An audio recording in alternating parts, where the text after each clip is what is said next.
Baik, Assalamualaikum warahmatullahi wabarakatuh. Perkenalkan, kami dari kelompok 7 dalam mata kuliah jurnalistik. Di sini kami akan membahas mengenai teknik wawancara dalam jurnalistik. Yang mengenai pengertian, tujuan dan lain-lain dari wawancara itu sendiri. Dan perkenalkan, kami terdiri dari 3 anggota, yaitu saya sendiri Muhammad Kiki Muzaki, dan kedua Nyai Intan Rahmawati, dan yang terakhir yaitu Farhatun Indah Aulia, yang nanti akan kami sampaikan secara yang kami ketahui mengenai teknik wawancara dalam jurnalistik yang sudah kami bentuk dan sudah kami buat.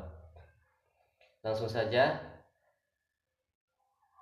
pembahasan pertama yaitu pengertian dan tujuan dari wawancara itu sendiri yang akan disampaikan oleh saya sendiri, yakni poin A dan poin B. Pengertian wawancara. Poin A. Wawancara dapat diartikan suatu tanya jawab di mana penanya disebut interviewer,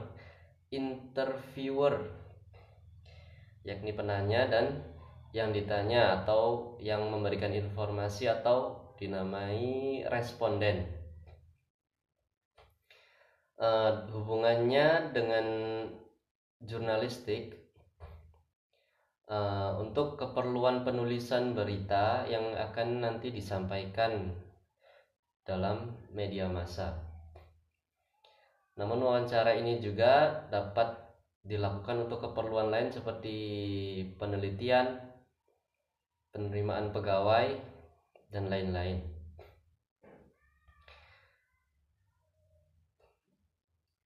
Meskipun sudah jelas dalam wawancara ini, pewawancara itu akan menanyakan beberapa hal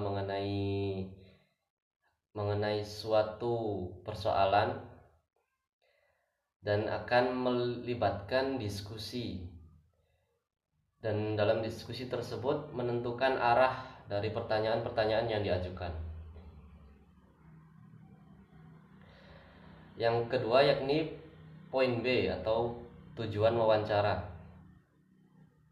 Di sini kami mendapat dari beberapa referensi, tujuan seorang reporter atau seorang interviewer tadi melakukan wawancara adalah untuk mengumpulkan informasi yang tepat atau lengkap, secara lengkap, karena bersumber langsung dari respondennya yang bersangkutan secara langsung atau yang mengalami, secara lengkap, akurat, dan fair, tepat.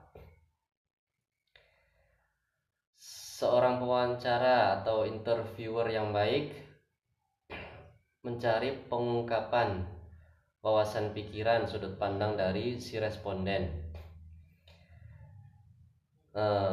Jadi berkaitan dengan hal-hal yang benar-benar diungkap. Jadi bukan pengetahuan umum atau yang dilihat orang-orang. Jadi hal-hal yang perlu diketahui secara lebih detail dari responden tersebut. Jadi untuk mencari informasi secara lebih detail dari si responden. Perbedaan penting dari antara pewawancara dan diskusi biasa,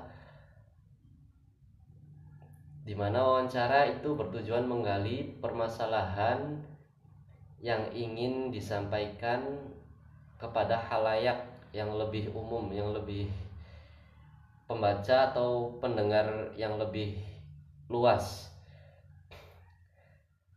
Sedangkan tadi atau penyidik diskusi hanya untuk antara dua orang tersebut. Baik, selanjutnya akan dilanjutkan oleh saya, Farhatun Indah Aulia, mengenai sifat wawancara, persiapan wawancara, dan menentukan narasumber. Yang pertama yaitu sifat wawancara. Seorang pewawancara atau wartawan itu melakukan berbagai hal, misalnya seperti mendengarkan, mengamati, menyelidiki, menanggapi, dan juga mencatat. Nah, sifat wawancara bisa sangat bervariasi. Ada yang biasa-biasa saja, ada juga yang antagonistik. Nah, wartawan yang baik harus mengerti bagaimana cara memegang orang yang diwawancarai dan harus mengetahui bagaimana situasinya.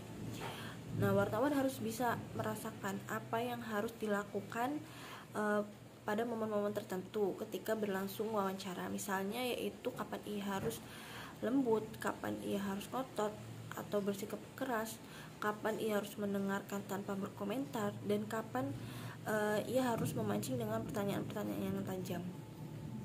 Kemudian yang kedua yaitu persiapan wawancara. Nah, banyak orang yang meremehkan pada tahapan ini, padahal tanpa persiapan yang baik, wawancara tidak akan menghasilkan sesuai harapan. Nah, persiapan teknis seperti tape recorder untuk merekam, kemudian notes untuk mencatat, kamera, dan lain sebagainya. Tapi pada umumnya wartawan menggunakan catatan tulis. Nah, kemudian selain persiapan teknis, ada juga yang harus diingat pertama kali dalam liputan investigasi, yaitu kita tidak memulai wawancara tentang suatu masalah dari nol. Nah, sebelum mengatur waktu, tempat, dan pertemuan dengan narasumber untuk wawancara. Nah, wartawan sendiri harus jelas tentang beberapa hal yang akan ditanyakan kepada si narasumber. Nah, kemudian wartawan juga harus paham betul tentang dasar permasalahan tersebut. Nah, bila pemberi wawancara melihat wartawan tidak menguasai permasalahan, ia mungkin enggan memberikan informasi lebih lanjut mengenai apa yang diwawancarainya. Kemudian menentukan narasumber. Nah, setelah wartawan menguasai permasalahan, langkah berikutnya adalah menentukan siapa narasumber yang akan diwawancarai. Nah, orang yang dapat bermanfaat sebagai wawancara karena sejumlah alasan. Pemberi wawancara yang ideal adalah orang yang memenuhi semua faktor ini. Nah, dalam proyek peliputan yang panjang, faktor-faktor ini menjadi penting. Ada 4 faktor. Yang pertama yaitu karena kemudahan diakses.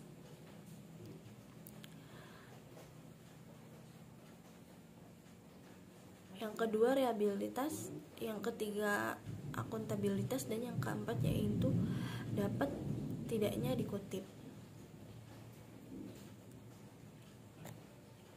Yang pertama yaitu kemudahan diakses atau accessibility. Maksudnya apa? Jadi si pewawancara itu kan sebelumnya dikonfirmasi dulu bagaimana nih mengenai wawancara tersebut, apakah ingin melalui telepon atau tertulis, atau mengenai waktu, tempat, dan lainnya. Nah, kalau misalkan narasumbernya susah untuk bertemu langsung, bisa lewat telepon.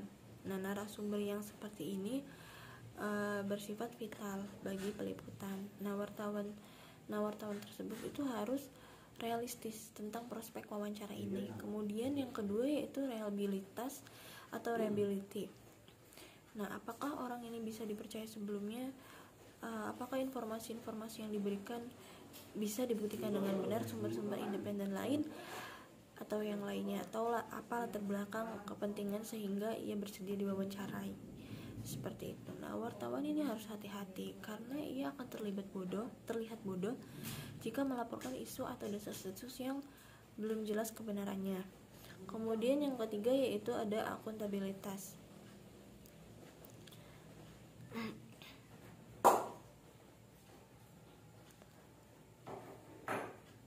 Dan yang keempat yaitu dapat tidaknya dikutip. Nah, mewawancarai seorang pakar atau yang fasih dan punya informasi lengkap mungkin dapat mengembangkan tulisan. Seperti seorang pejabat publik yang belak-belakan dan suka membuat pertanyaan-pertanyaan yang kontroversial.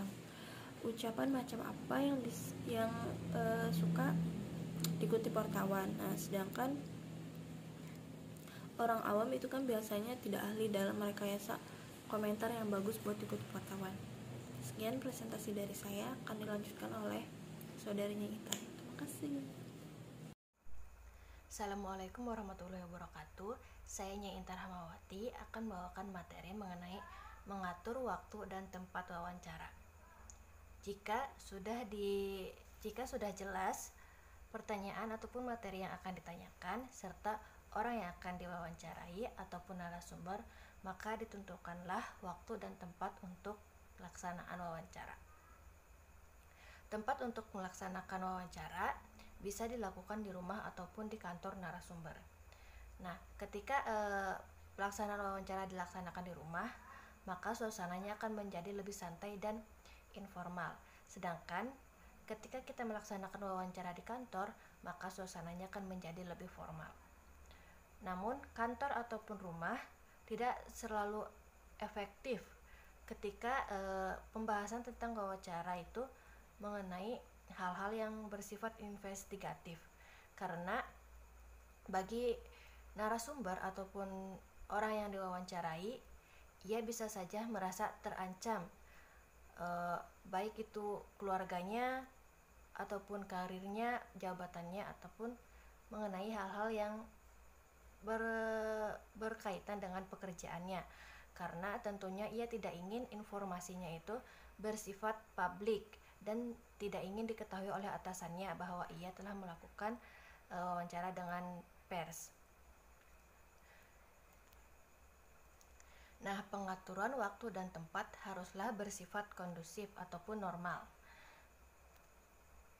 yang artinya narasumber sudah bersedia untuk diwawancarai, karena bisa saja terjadi narasumber enggan diwawancarai karena merasa terancam keselamatannya ataupun bahkan ia sendiri mungkin sedang terlibat dalam permasalahan. Nah, kita sebagai pewawancara ataupun wartawan haruslah bisa melacak kondisi narasumber kita tersebut agar kita bisa mengetahui keberadaannya dan bisa melaksanakan wawancara dengan baik dan lancar tentunya. Kita sebagai pewawancara ataupun wartawan tidak boleh pantang menyerah ataupun putus asa, karena tentunya dalam pelaksanaannya ini kita terhadang menghadapi penolakan ataupun perlakuan tidak ramah serta sikap dingin dari narasumber tersebut. Nah, perlakuan tersebut biasanya diberikan oleh seorang pejabat pemerintah kepada pegawai ataupun wartawan baru. Ada hal yang harus tentu kita ingat, bahwasanya selalu ada kesempatan ataupun pertemuan di lain hari. Nah, biasanya para pejabat akan merasa ataupun bersikap tidak ramah dan kurang komunikatif ketika di pertemuan pertama. Sedangkan di pertemuan berikutnya pejabat-pejabat tersebut bisa saja menjadi sangatlah ramah dan baik hati tentunya, sehingga akan mempermudah kita dalam pelaksanaan wawancara tersebut. Kemudian materi selanjutnya yaitu pelaksanaan wawancara. Nah, dalam pelaksanaan wawancara ini wartawan haruslah bisa meyakinkan narasumber bahwasannya wartawan tentu bisa menjaga rahasia yang akan diberikan oleh narasumber, serta tentunya wartawan harus bisa memberikan rasa aman dan nyaman kepada narasumber tersebut. Kemudian setelah suasana menjadi kondusif, dimulailah pelaksanaan wawancara dengan memulai pertanyaan pembuka, dan adapun pertanyaan penutup tertutup, maksudnya pertanyaan tertutup. Pertanyaan pembuka ini biasanya merupakan pertanyaan yang bersifat misalnya bagaimanakah dan mengapa. Sedangkan pertanyaan tertutup biasanya yaitu apakah. Pertanyaan terbuka mengandung kerjasama dan partisipasi, sedangkan pertanyaan tertutup mengarah pada jawaban yang lebih spesifik. Wawancara yang membutuhkan anekdot ataupun tulisan tentang profil seseorang biasanya lebih berhasil dengan menggunakan pertanyaan terbuka, sedangkan pertanyaan tertutup lebih cocok untuk penulisan berita. Pewawancara yang baik tentunya dapat mengkombinasikan pertanyaan pembuka dan pertanyaan tertutup bagi narasumbernya tersebut, serta bisa mengkondisikan kapan dan waktunya untuk melaksanakan pertanyaan pembuka ataupun pertanyaan tertutup, sehingga hal tersebut bisa membuat narasumber lebih nyaman dan tentunya hasilnya pun akan lebih baik lagi. Sekian, terima kasih. Wassalamualaikum warahmatullahi wabarakatuh.